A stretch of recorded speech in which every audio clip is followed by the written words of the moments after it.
Hi, Franco Cavaleri here, and I've been asked to actually discuss ketosis in the context of fat loss a couple of times. So I think, it's fitting for me to do a quick video, quick and dirty, to give you an idea where we sit conceptually with regards to ketosis, exogenous ketones, and weight management in the context of these supplements.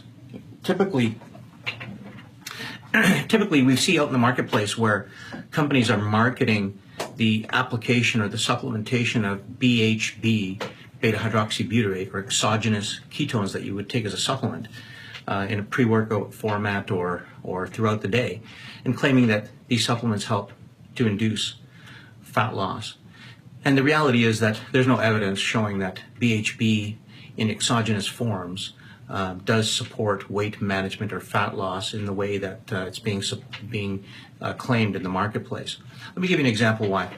I've got a bit of a slideshow that I created for a talk a while back, and I'm going to use components of that slideshow, that PowerPoint, to help make the case, but help clarify the situation for those who've had these questions. So what's prompted me to actually do this is the series of emails I'm getting in this context. So I thought it'd be fitting to describe what our position is with this. So typically, if you supplement BHB, which is considered in some philosophies with regards to the supplementation, that the BHB is a fourth macronutrient. We know that fat, carbohydrate, and protein sources represent the typical three macronutrients.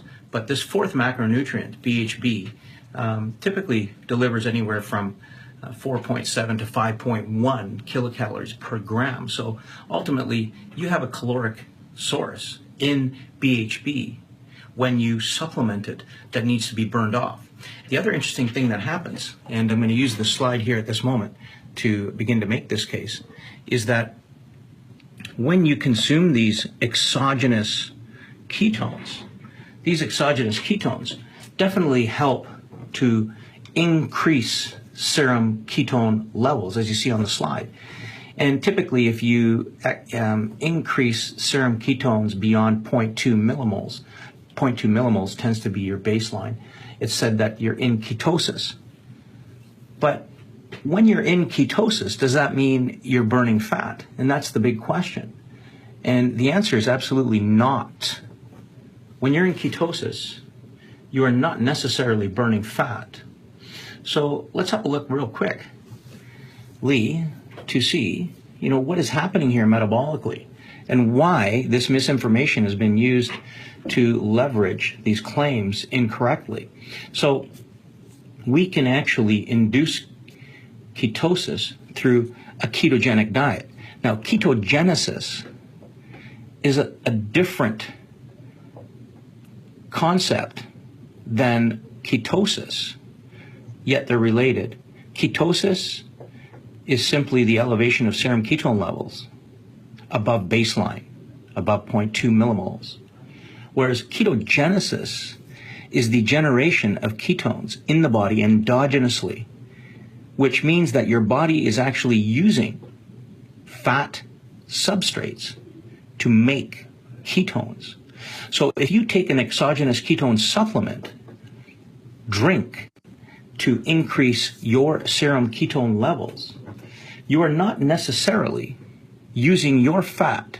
In fact, you are not at all using your endogenous body fat or dietary fat to raise your serum ketone levels. So my question to you at this point is, then are you burning or oxidizing your own fat when you take this exogenous supplement, this BHB? And so, although we see improved cognitive status in some cases, improved appetite control, the fact is that when you take an exogenous ketone through a supplement, you're actually inhibiting. There's a feedback mechanism that inhibits the mobilization of fat from your adipose cell. So it prevents the liver from receiving the fats from your adipose cell to create ketones through what's called beta oxidation. So in order to actually burn fat, so to speak, or oxidize fat as a fuel, you really have to eliminate the BHB from the bloodstream. And the BHB you consume orally then represents a caloric source that you have to either eliminate through urine or eliminate by oxidizing it to generate ATP. And in order to prevent that BHB calorie hit from being added to your fat stores, you have to literally exercise through that caloric content. So if you take a 30 or 40 gram load of BHBs in your supplement, you're consuming about 150 to 200 calories that you have to burn through for 20 or 25 minutes on a treadmill before you even get to burn any of your body fat. Elevated serum ketones inhibit lipolysis, preventing your body from using your own fat. So what is different then when you begin to use a supplement like Ketoba? Well, Ketoba is designed very differently. Ketoba delivers less than 50 calories per serving, but it supplies a signal for beta oxidation. Ketoba is an ATP substrate, BHB, a small amount that primes the body, but it also is coupled to BA, butyric acid, which is a fatty acid that supplies the signal for beta oxidation endogenously. So what we're doing here is a very interesting phenomenon. Ketoba is quite complex because butyric acid and not BHB, because BHB is the hydroxylated version of butyric, and they have similar functions, yet they're very different as well. Butyric acid does not induce gastrointestinal distress, and it actually produces an anti-inflammatory effect on the gastrointestinal or mucosal lining. So it helps the body tolerate your BHB supplement without gastrointestinal distress. It facilitates healthy gut bacterial colony. Now, the key feature that differentiates Ketoba from regular BHB is that it facilitates passive absorption of water and electrolytes in the colon, but very importantly, stimulates beta oxidation. It actually activates at a cellular level.